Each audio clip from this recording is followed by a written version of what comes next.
Okay, is it 2 o'clock yet? All right, so we're going to go ahead and get started. I think we have most of our dignitaries here today. So just a quick thank you. Thanks for joining us as we celebrate our 50th Golden Spike anniversary. This event would not be complete without the presence of our esteemed officials from the City and Park District, including Linda Budge and Pastor Larkin, who will also say a few words. So they're over there. Give them a round of applause. We also have some life members with us today. So Ed Youngling, where's Ed? Ed's over there. Say hi to Ed. We also have Dennis Gramuth. There's Dennis. And we also have Barbara and Gordon Moser with us. Where's Gordon? They're back there. Thank you guys for all your dedication to the club. So for those not familiar with me, my name's Andy Bercelli, and I've been serving as a club president for the last 6 years. And I've been involved with the club for the past 16. I've been on the board for 11 years, so we've made a tremendous amount of progress over those last handful of years, which we're grateful for, so thank you.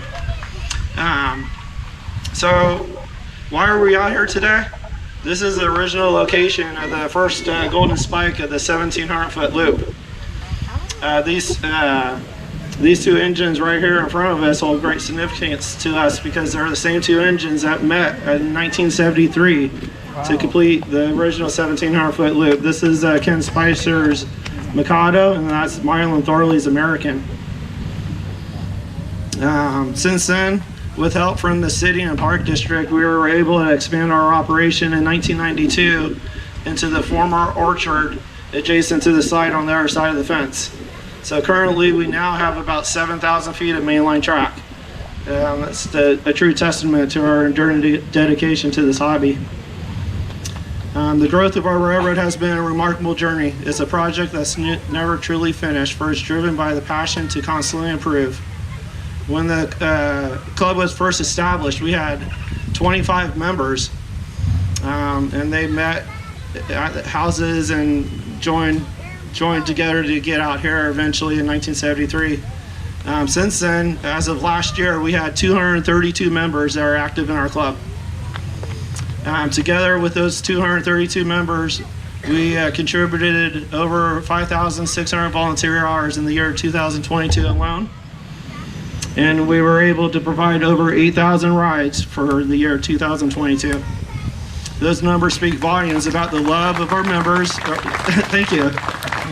Those numbers definitely speak volumes about the love our members and our community have for this little oasis we have created here in Hagan Community Park. As we reflect upon the last 50 years, let's not only celebrate the achievements, but also recognize the dedication of each and every member who have contributed to our success. It is through their hard work, passion, and collective efforts that we have transformed this railroad into what it is today. As we commemorate this significant milestone, let us remember 50 years of incredible memories, unwavering dedication, and the enduring magic of our railroad. So thank you for being part of our special celebration today.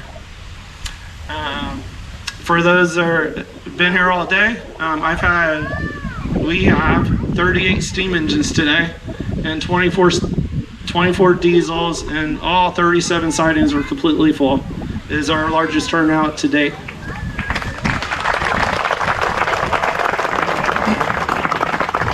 So now I want to welcome up Don Youngling and Dennis Gramuth. They'll tell us a few stories of the early days.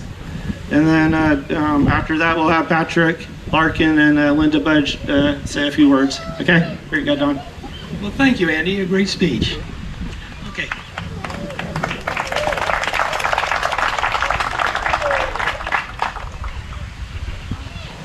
Find my speech. I lost the paper one.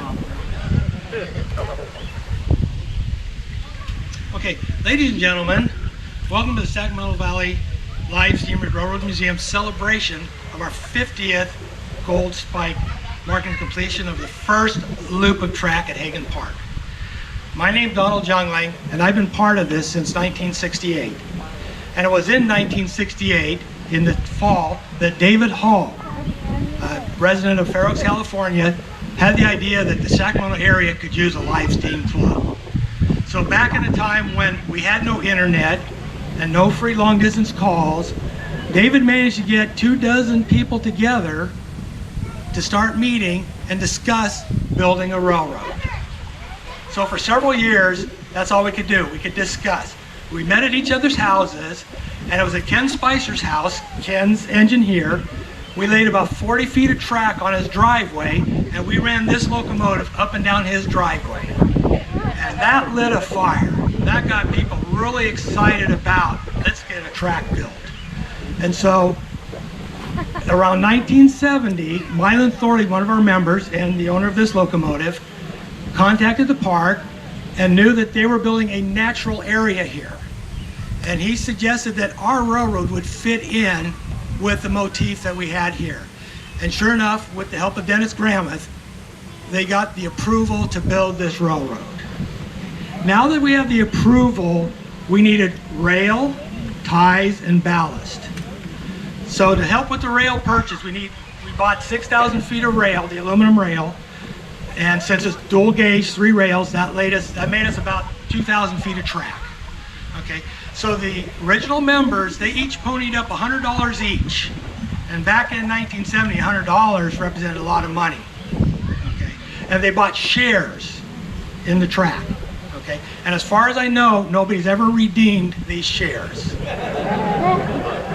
And I think they've got their money's worth too. Okay, so we started construction.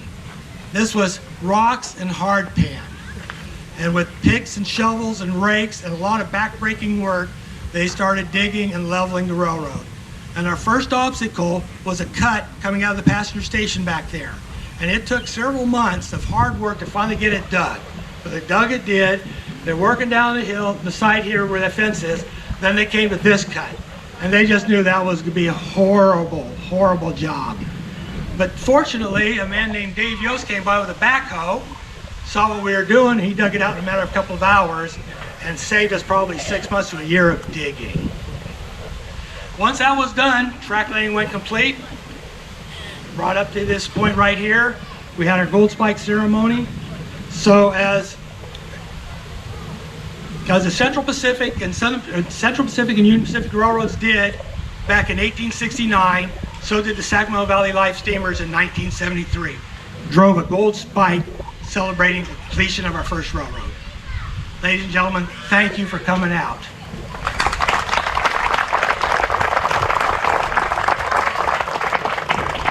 So, as I mentioned earlier, Mylan Thorley and Dennis Gramuth were instrumental in getting us this property. And I'd like Dennis to come up and relate his experiences doing that.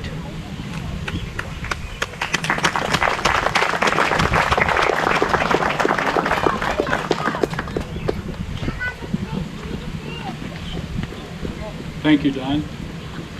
Good afternoon. As he indicated, I am Dennis Gramuth. Hello. Okay, as Don mentioned, I am Dennis Gramuth. I'm not one of the original members, but I've been around just long enough to be in the photo on your program of the Golden Spike ceremony. History is back in 1965, I became a firefighter with the Rancho Cordova Fire District, and that's where I met and worked with Ed Youngling. Ed is the father of Don, who was just speaking. At that time, I was interested in HO gauge model trains, the ones about this big. Ed used to tease about the toy choo-choos. I had recently acquired a small metalworking lathe to make parts for those small choo-choos. So one day Ed approached me and asked if I'd make a bunch of small bolts for a locomotive he was working on. So after I finished that batch of bolts, I was curious about what their intended use was. Ed invited me out here for a Golden Spike ceremony. That was it. One visit and I was hooked. Over the following 50 years, I became very involved in the organization. I served several terms as president, followed by even more terms as vice president, and currently I'm one of the directors, the director at large. During my time on the board, I've had the pleasure of meeting and working with many great people in the Cordova Rec and Park Department, as well as Sacramento County government, City of Rancho Cordova, and the Cordova Community Council. If you look at your picture on the front of that program, you can see there's not much in the background that looks like a park. That's what we started with. As Don explained, it was a natural area. Don't confuse that with a nature area. A nature area has plants and trees. A natural area is you dig a pond, you dump the dirt, and that's the end of it. That's where the mounds came from. So it was a natural area. There wasn't much in the way of trees, bushes, or shade, but what we did have was a great abundance of yellow star thistle. If you were to ride a train around the track, you had to kind of ride like this, or you would have an up-close and personal experience with their thorns. One hot day, my wife and 2 daughters and I were trying to clear a path 1 lawnmower width wide on each side of the track, so you didn't have to do this. Hot, dirty, working out there, and we heard a roar, looked up, and there's a cloud of dust coming over the hill. Here comes Charlie Hershey with a tractor and a flail mower. Charlie was the head of park maintenance, I believe, at that time. A flail mower is a big lawnmower, but it's different in that it has a horizontal rotating shaft with many links of chain attached to it, and it doesn't cut like a mower blade. They just beat the weeds into submission. But it doesn't get hurt by rocks and other debris.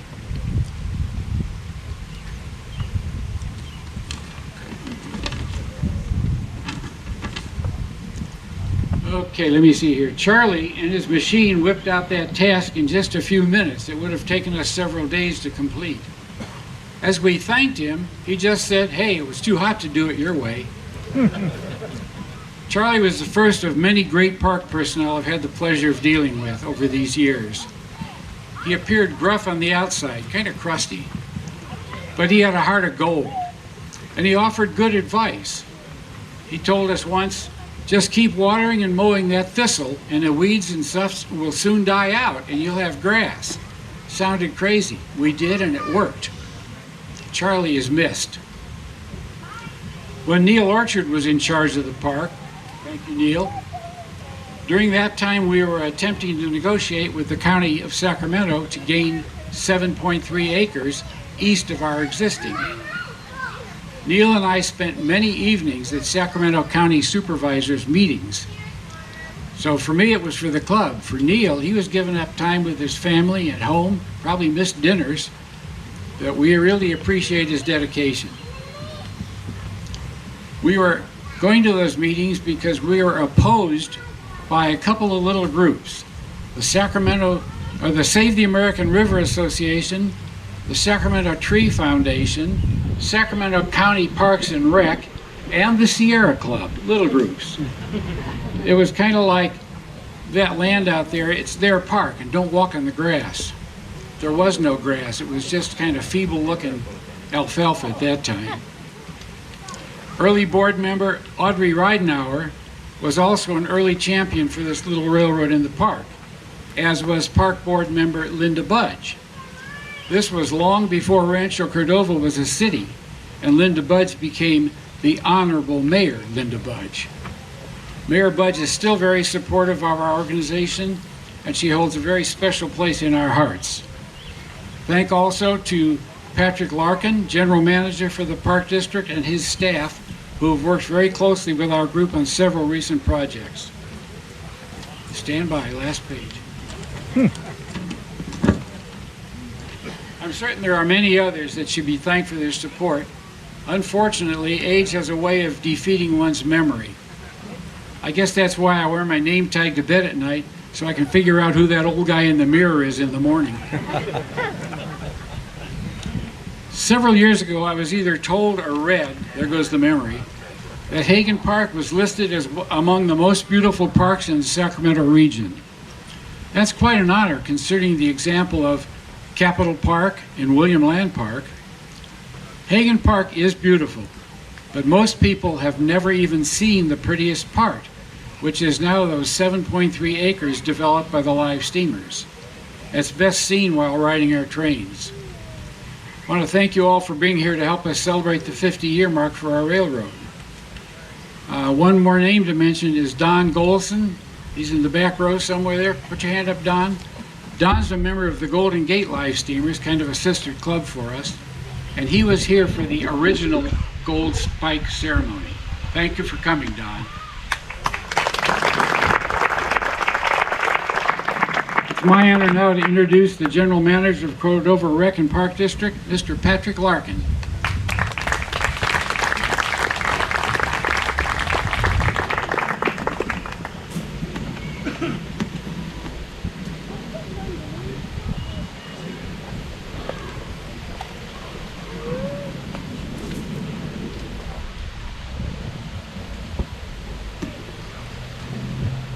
All right, welcome, and thanks for the mic stand. I have this big, huge resolution that I would like to share with the live steamers here.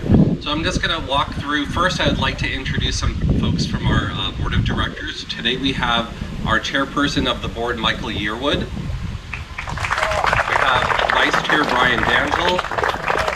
We have Secretary Rick Sloan.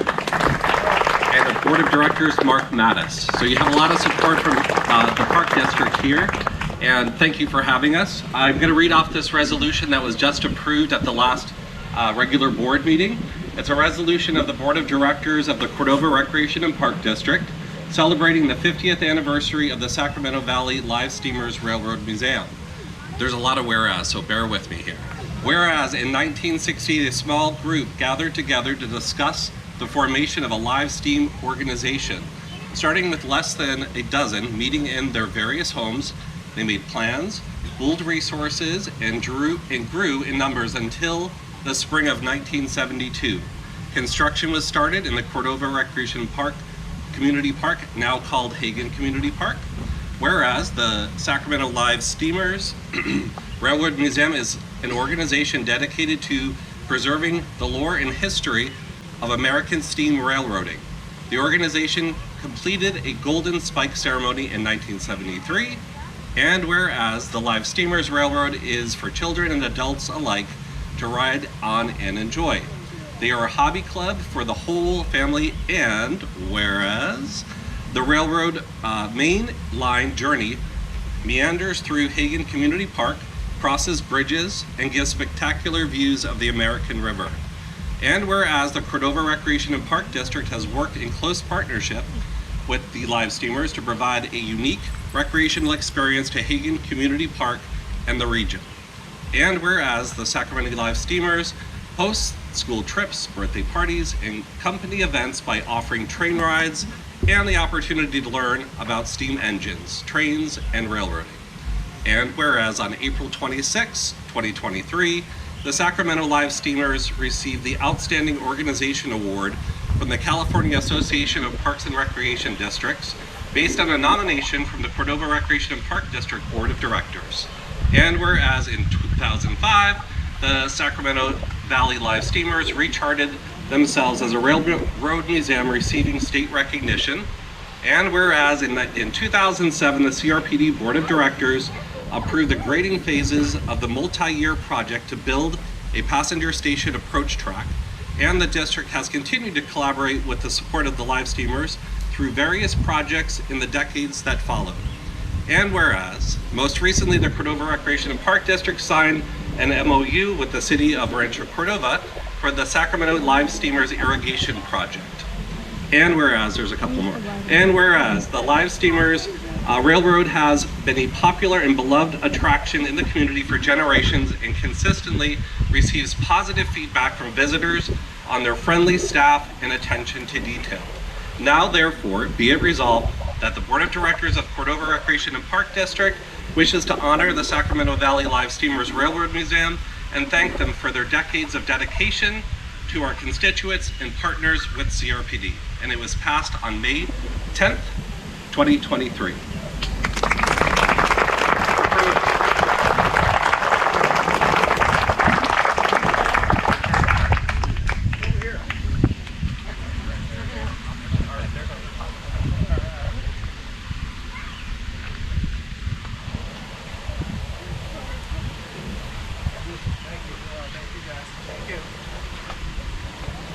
Well, we really appreciate that, Patrick, and the Rancho Cordova Park and Rec. You guys were really supportive of us, so we definitely appreciate that. So making our way up here now is Honorary Mayor Linda Budge. If you guys don't know Linda, you guys haven't been in Rancho Cordova. Linda's been around here forever. So thank you, Linda, for joining us for, once again, one of our celebrations out here.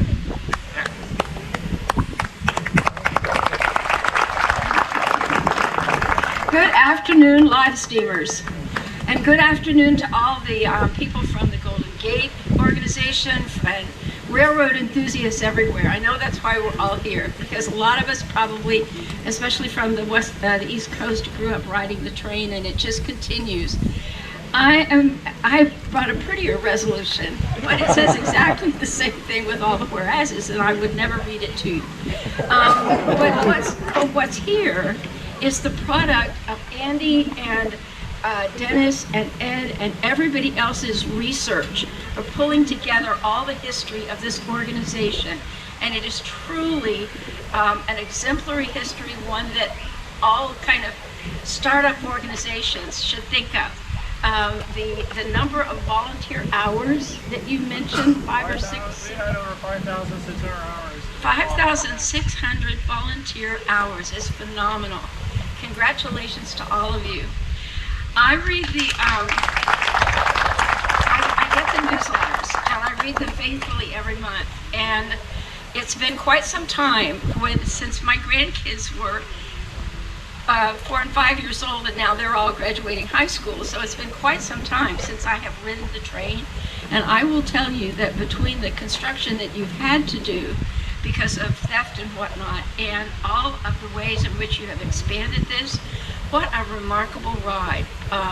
The variety of options you can take in terms of routes is it's really just amazing, and I could not be more proud of you all.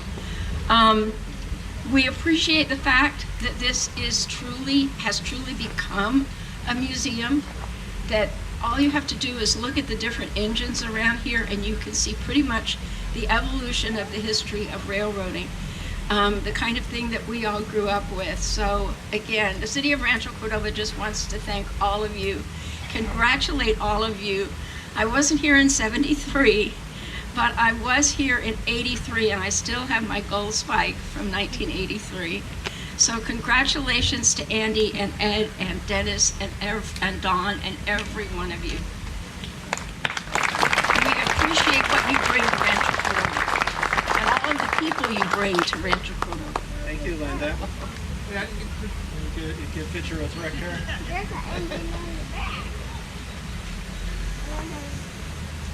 One more.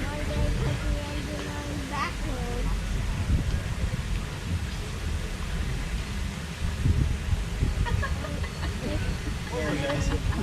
All right, well,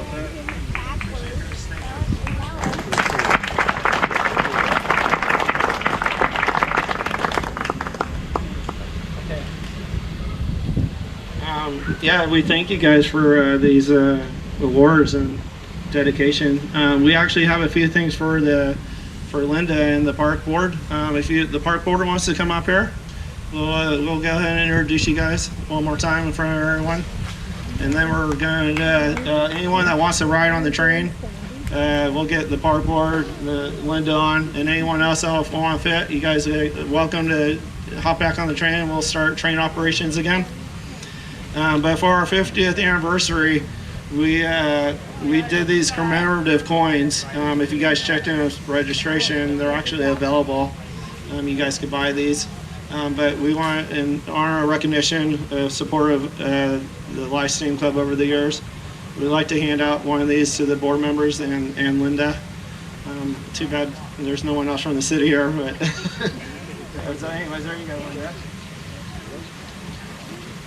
We need a photographer. Okay, Michael. Brian.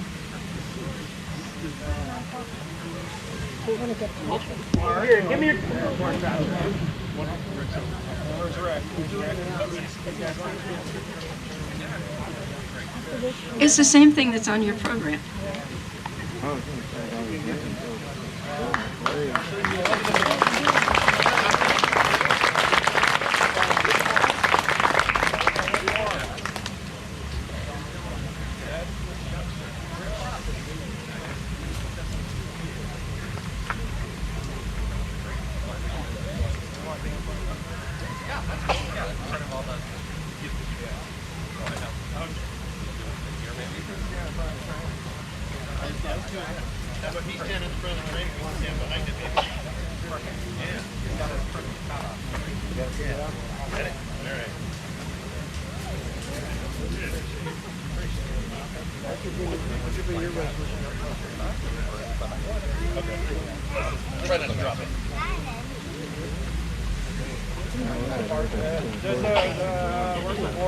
Andy, do you have the original tie with you? Board members of the club, you guys want a group photo? You guys all?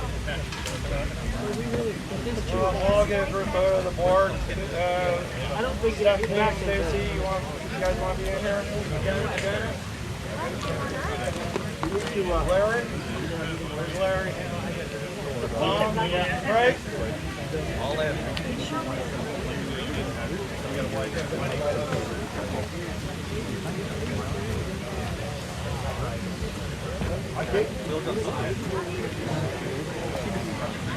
We're getting wider and wider. Everybody squeeze in together. You all know each other, right? Hot. Holly, pick it back. Andy, where's the tie at? Is it in the caboose? In the caboose, it's sitting on the counter. On the counter? Sarah, go run to the caboose. On the counter is a tie with 4 spikes in it. Richard, it's on a piece of wood. It has a sign on it. It has a sign on it. Will you bring it back here real quick, please? Okay, here we go. Wait a minute. 2, 3. Good, good. Okay, got mine. Now these anybody else? All of them. There you go. 1, 2, 3.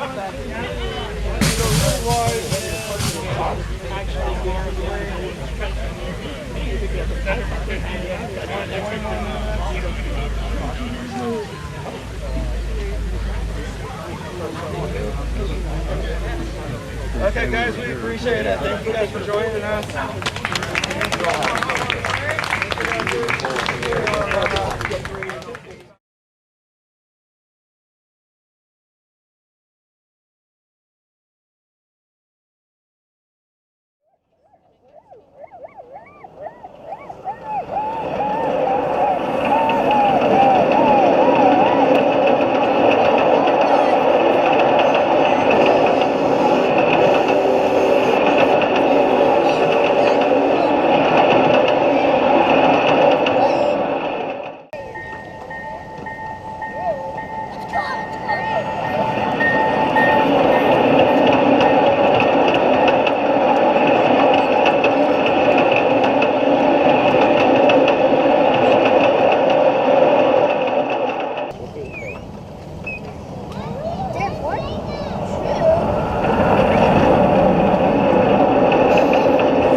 Right there is good. She can get onto the crossing. That was the original gold spike. Stop it.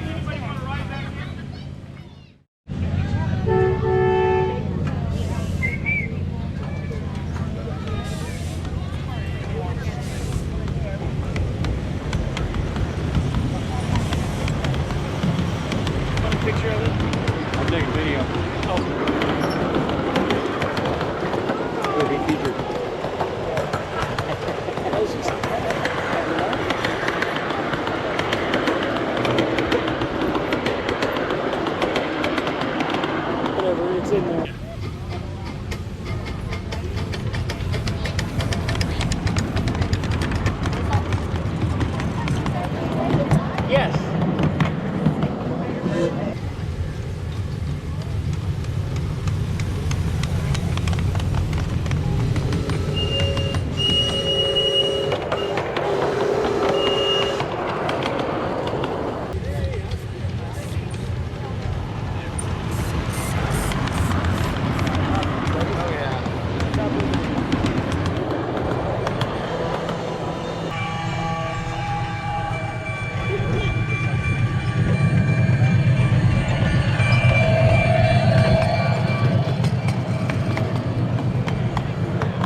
all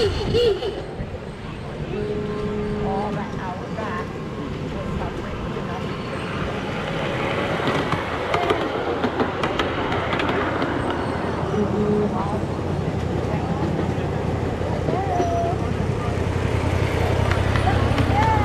Thank you.